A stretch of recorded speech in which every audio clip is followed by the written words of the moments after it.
1, fire! Hoorah! Hello and welcome to the channel.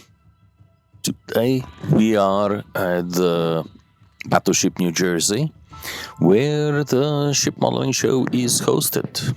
And although the majority of ships are, of course, the Tin Navy, as in the previous season, this year there are quite a few more sticks and strings sort of models of the type that I definitely prefer. However, I will also be bringing to your attention at least one of the tin ships, namely the famous Seine Majestät ship Emden. Yet again, I'm asked to do an overview of favorite models, but I really hate classing them this way.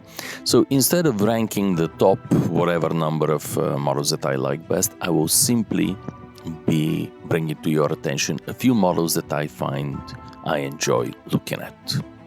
I did promise you that I will show at least one Tin Navy vessel rather than only sticks and strings, and this time I'm choosing to begin with probably the only tin model that I actually am interested in, and that is my all-time favorite. It is probably the only tin ship that has ever truly excited me. It is, of course, Seine Majestät ship Emden. Me and the rest of the world are fascinated with it. I have a pretty decent collection of books on the Emden, including by members of the crew. This is particularly elegant model. It is built out of kit. I'm not sure who the manufacturer is, but looking at the color scheme, it is the elegant pre-World War I scheme of the ship as it was painted prior to the start of the war, when it was renowned as the Swan of the East and was based at the German naval base of Tsingtao in China, from where she began her famous cruise that would end later at the Cocos Islands in battle with the Australian cruiser Sydney. The story of Emden is too well known to require any additional discussion, so I will leave it here. I find this model to be very clear and well built and elegant. If I really have to be nitpicking about it, I find disturbing the fact that the two flags, the one in the bow and in the stern, are flying in opposite directions. It can't be either the wind or the steaming of the ship that is flying the flag. I would love to know what the modeler was actually thinking when he built it and why he built it this way. But other than that, well, this is really nitpicking. Otherwise, the model is quite beautiful. So let us move on to the next one.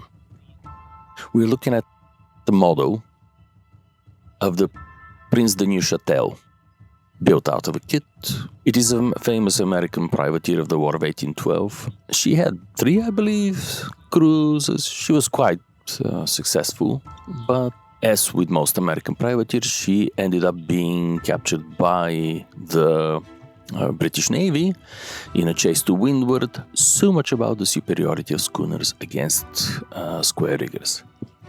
But this is a favorite pet subject of mine. I wonder how many people realize who the ship was named after. Prince de Neuchâtel was actually Marshal Berthier, the chief of staff of Napoleon Bonaparte. When Madison declared his mad war against the British, it was declared in support of Napoleon and in the firm belief that Napoleon is going to continue winning the campaigns in Europe and will continue trashing the British, and that the British should be too distracted to concentrate on the war in America. By and large, it did work out this way, but at the end Napoleon lost and the British won. It is an interesting model, of course. It was an exceptional schooner. It was very large, very powerful rig. She must have been quite a challenge to handle. But then, American skippers were particularly good at handling this sort of vessels, and some were not. And then ships disappeared with all hands. Dangerous type of vessel, very fast, very heavily armed for the size of ship. This will be a very interesting model. It clearly is built on the stocks. So much about the Prince de Neuchâtel. Let's move to an oldie but Goldie. It's a model that I have seen on previous shows and I have commented on it previously, but I cannot avoid talking about it again. It is very beautiful. And look at how beautiful the sea model is. The whole picture is quite dynamic, including up the rig.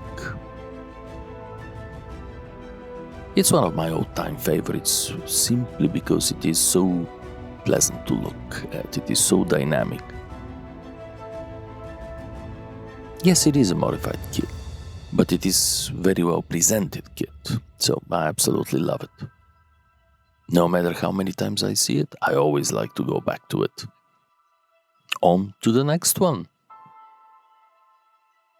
I'm looking at the model of a whaleboat hanging off the side of a ship in Davids.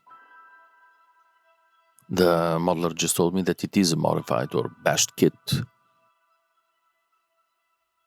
It is very well done. It is very interesting, very dynamic. She's clearly ready for launching. And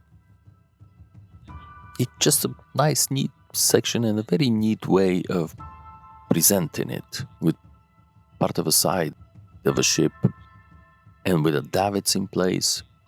So it is passing on a certain sense of dynamics as it is being launched. Next to it is the America. Interesting vessel that is, of course, renowned for their famous America's Cup, which is about to be raced off Barcelona by vessels that have no resemblance to sailing ships whatsoever. So, progress goes, and so much against my choice. Of course, the ship lasted long after the race.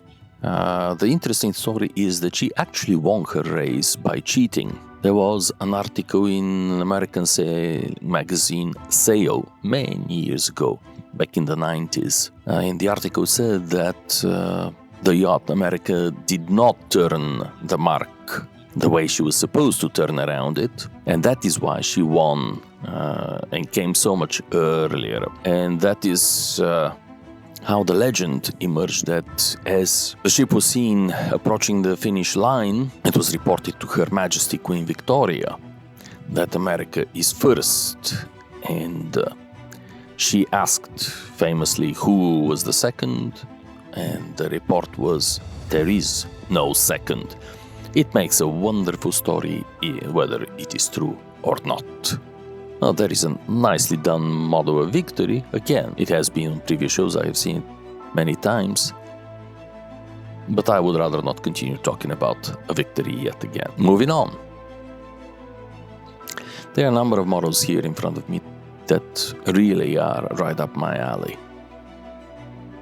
Sticks and strings sort of models. But I would like to start with this truly exceptional. It is the section of Echo. It is beautifully done. It is such a neat, interesting, clean built model. I've absolutely fallen in love with it. It is easily one of the most interesting models here at the show. Perhaps I should have kept this one for last. But so be it. The section is right around the main mast. We can see in the section down there the shot lockers and the pump wells, even one of the chain pumps with their handles is in place. The other one is not there. The guns on the larboard side, or the gun on the larboard side is present. It is well done. It's very beautiful. It's really beautiful. I can see the scuttle for the oar ports, and very impressive hinge system is attached to it. I really have absolutely nothing but good words to say about it. Next to it, of course, is the Liverpool, another small frigate that I've always liked. It is another oldie, Goldie. I've seen it before by Tom Rocero, but I really do like the model.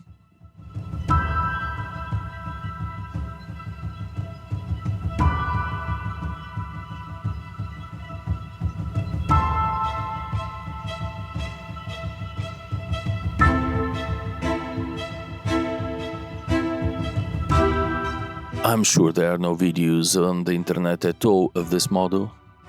And what can I say? Yet another Viking vessel, which incidentally quite incorrectly is advertised like Viking as a Viking warship or a Drakkar. It is neither a Drakkar nor a warship. But alright, it is well assembled. I do like the idea of displaying it with oars, though there are some additions that need to be done to display the oars parallel to each other. And next to it is a small Egyptian vessel that cannot be anything but impressionable model. Such a vessel might be based on the limited information available in Egyptian shipping or images in iconography. Quite a few have been seen and some remnants have been recorded, including with elements of rigging and oars, but most of the information that we have on Egyptian ships is coming from models in the tombs, from the reliefs and the paintings in the Egyptian tombs. Really, the focus of the show is more the steel navy than strings and sticks. I will not be talking about these vessels for a very simple reason. They are outside the limits of my knowledge and expertise, and they are not subject of maritime archaeology. So with this, I'm ending my forward review of the models on this show. This year's modeling show is more interesting to me than last year's because there are many more wooden vessels and models. We have already discussed ad nauseum that this is the sphere in which I consider myself to be somewhat knowledgeable. There are many more models than these. The ship was hosted aboard the United States ship New Jersey, which is quite an interesting museum. It's well worth a visit, indeed. And with this, I wish you a most wonderful Sunday, and thank you so much for watching. Thank you so much for commenting, asking questions, and once again, huge thank you to the sponsors of the channel. I'm much obliged to you. Goodbye.